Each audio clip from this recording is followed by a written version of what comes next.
We see this pop up all the time on our mobile devices.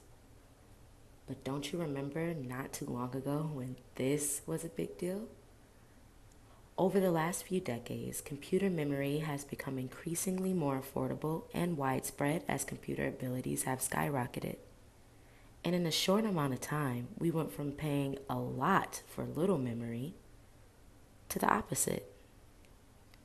The evolution of computer memory has come a long way, but to understand it, you must know what computer memory is. Think about it as an extension of your human memory.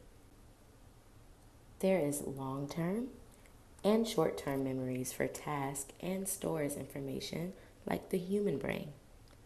Computer memory is calculated in units called bits or binary digits as we learned.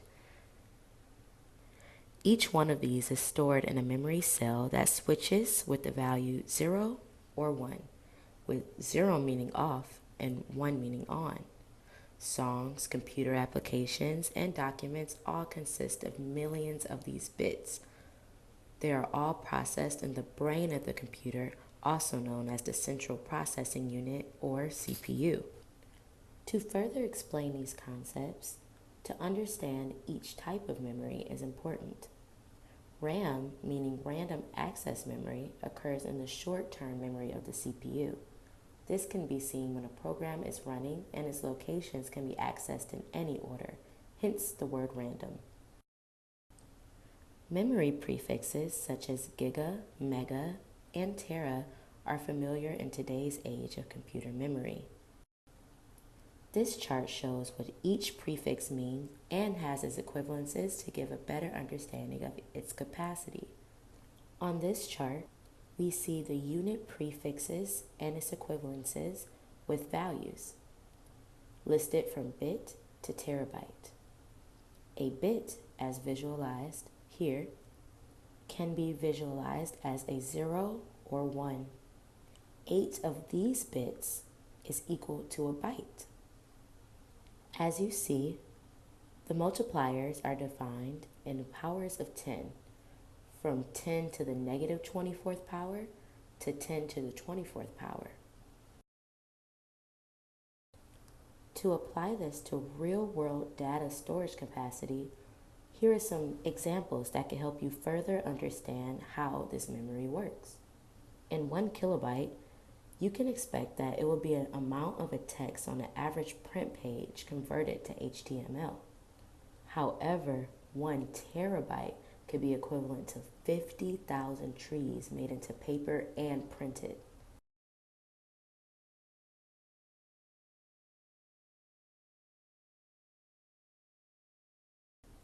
Now that you have a little background of what memory is, we can explain how it's stored. Computers of the 1950s and 60s recorded information on magnetic cores. These were small rings made of ferromagnetic and ceramic material, while even earlier machines stored information using relays, switches like those used in telephone circuits, and vacuum tubes. They're a bit like miniature versions of cathode ray tubes used in old-style televisions. While earlier data storage units seem to be unrecognizable, things start to get a little more familiar from here.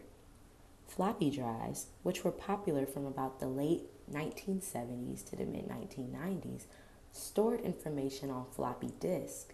These were small, thin circles of plastic coated with magnetic material spinning inside durable plastic cases, which were gradually reduced in size from about 8 inches through 5.5 inches, down to the final popular size of about 3.5 inches.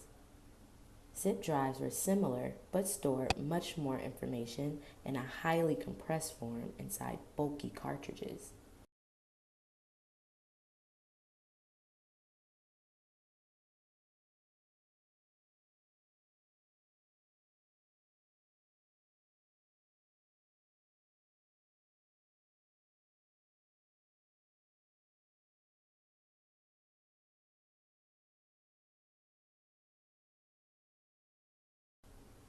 The era of the late 90s shows the external memory models that we're more familiar with today. In 1999, the microdrive was released, which introduced the USB flash drive. The USB flash drive uses an NAND type flash memory to store digital data. It was able to plug into USB interface on standard computers. The late 2000s and early 2010s introduced us to the cloud data storage. Improvements in internet bandwidth and the falling cost of storage capacity means it's frequently more economical for businesses and individuals to outsource their data to the cloud. This proved rather useful than buying and maintaining and replacing their own hardware. Cloud offers near infinite scalability and the anywhere, everywhere data access that users increasingly expect. External memory has come a long way. The real question is, what's next? Thank you for watching, and I hope you learned a little bit more about computer memory and its evolution.